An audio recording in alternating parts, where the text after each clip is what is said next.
I'll keep my head up till I am dead, bro. I won't get fed up, ain't nothing you can tell us, so I will make it. Never will fake it, always will chase it. It's called motivation. I'll keep my head up till I am dead, bro. I won't get fed up, ain't nothing you can tell us. Welcome to episode 2, Fastbreak Mondays. A couple of different topics I want to talk about. I want to talk about the fruit of the day. I want to talk about my philosophy topic, which will be travel. And also I want to answer some questions. A lot of good questions that I got. I want to be able to hit those questions, but I'm going to save those for last. First thing I'm going to talk about is the fruit of the day. I'm going to talk about apples. Last week we talked about pineapples, different health aspects that it has. I want to talk about apples this week. A couple things about apples. Little known fact, apples help with depression and anxiety. When you're eating things like caffeine, fatty foods, empty carbs, things like that, those actually increase the likelihood of getting depression. And here's the reason why. When you eat apples, and I'm talking about other things as well, complex carbs, things with folic acids, leafy greens, things like that, you're going to get a chemical that's called serotonin. Now, what serotonin does, helps balance your mood. So if you have a lack of it, that means your mood is going to be a lot more erratic. When you actually have that balance, it helps battle depression. Now, depression can be caused by a couple different factors, but one factor that could lead to depression is poor nutrition. So one thing you can do to help with your nutrition, make sure you're eating things like apples. That helps out. A couple other things that it does, apples have antioxidants. Those are needed to help clean you.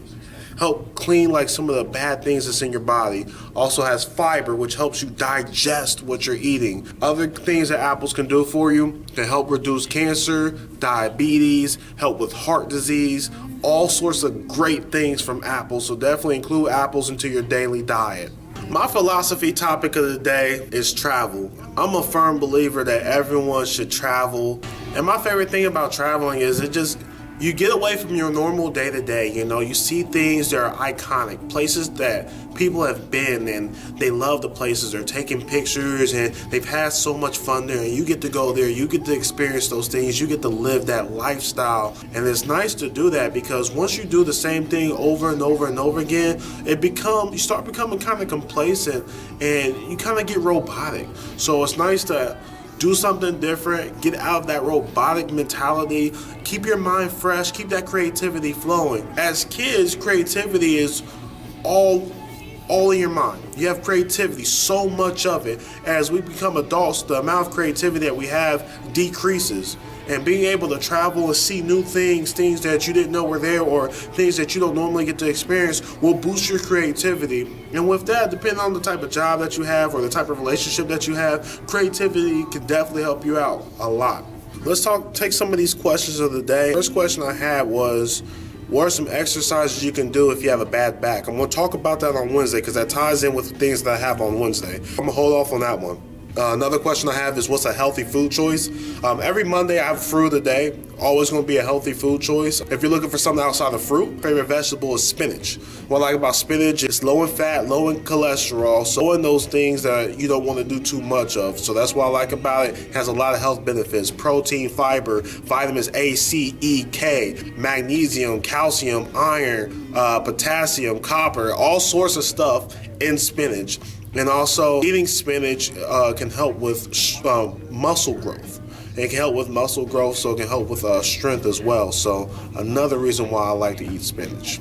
Another question that I have is, how long should it take before you start seeing results from working out? That's a very difficult question. That's something I will have to answer on a personal basis, just because your situation of how much you weigh, how old you are, how much you're working out, what is your nutrition, your diet. It's a lot of factors that go into it. So I can't just give you a general answer. I know myself, I've been working out a full month of me working out, and I see results from muscles, like the bottom of my arms is getting harder. I'm starting to feel the muscles coming in. I'm feeling it on the back of my hamstrings, and I'm seeing the muscles start to form. I'm seeing that in less than a month. But my workout's going to be different than somebody else's workout. So it all depends on how much you put into it. Now, if you're going to put the time and energy into working out and you're going to eat healthy, you're going to receive results very quickly. And last question of the day. This one's a little bit different than the health and wellness one, but I take all sorts of questions, any type of questions you guys have. So I'm going to read this one verbatim and I'm going to answer it. It says, if you had a girl and one of her close friends was homeless and was a male, do you think he should be able to stay about 2 weeks to get on his feet, and he's going to pay rent and help out, and there's no feelings on either end? It's just to help the person out. And the way I feel about that is, it's difficult to see somebody of the opposite sex live with your significant other that you're talking to. It's very difficult to do it for 2 weeks. If they have money for rent, then they will have money for a hotel. I know extended stay, you can stay there for a week for, I think, like $100 and something. Like, it's not that bad for a week. So there are other options out there. I would be a little confused as why it has to be her particular place. I would ask more questions. Should I feel like someone should have a problem with it? It depends on your situation and how far you're into it. If it's a new situation, it's fresh, you guys only been together for 2, 3, 4 months, then I definitely would have a problem with it, because the trust and the foundation isn't built yet. If you've been with that person for years, trust them 100%, then I guess you can do something with that. Me personally, I wouldn't want to go through that when there are other options. And the thing is, if you can go to extended stay, let's say you pay $150 and you get a whole weekend extended stay, $300 to give him 2 weeks. If you really want to help him out, spot half of it. Pay for half of his rent at extended stay. He has 2 weeks. He's back on his feet. He's good. Doesn't even have to stay there. So that's the way I feel about it personally. I feel like there are other options.